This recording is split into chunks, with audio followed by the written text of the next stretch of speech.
Hi there. Previously, I did a video on Mars modding radios, which was episode 15, and a viewer asked if it was possible to Mars mod the newer Baofeng UV-5Rs for emergency purposes. And the answer is yes. In that video, I mentioned in order to mod some radios, like the Yaesu FT60, you need to modify the circuit board. Other radios, like the TYT, TH7800, and 9800 models, you could mod the radio through the software. For the Baofeng UV-5R, you don't have to take it apart or do anything through the firmware. You can unlock it with the press of a few buttons. And full disclosure, I didn't come up with this. This is apparently something that was figured out at least a year more ago, and I'm basically just repeating this since I was asked about it. The instructions I found are actually from another YouTube channel called Not a Rubicon Production, who already covered this topic, and I'll provide a link to that video below in case you want to check it out.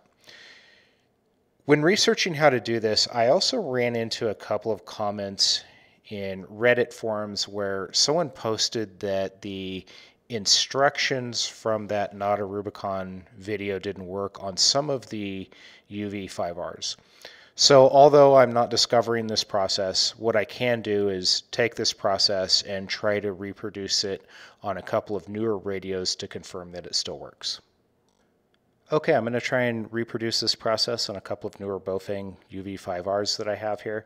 And the process is to hold down the push to talk, the MONI, and VFO buttons all at the same time, and then turn the radio on. And once you turn it on, the word factory should be on the display.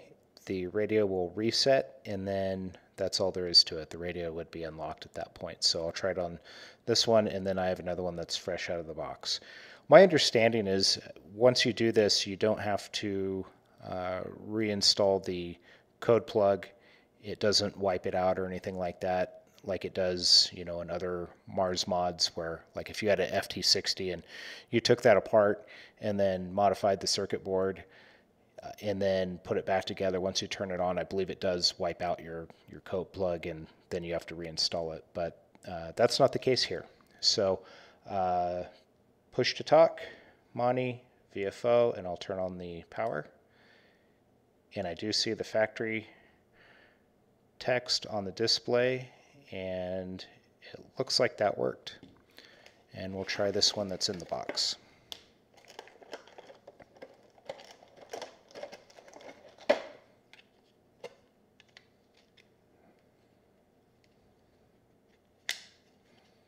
So push to talk, VFO, and MONI, and I'll turn it on.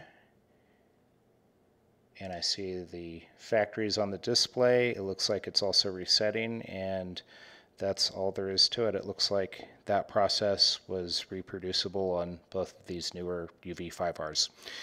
Anyway, I hope this video was helpful, and that's all for now.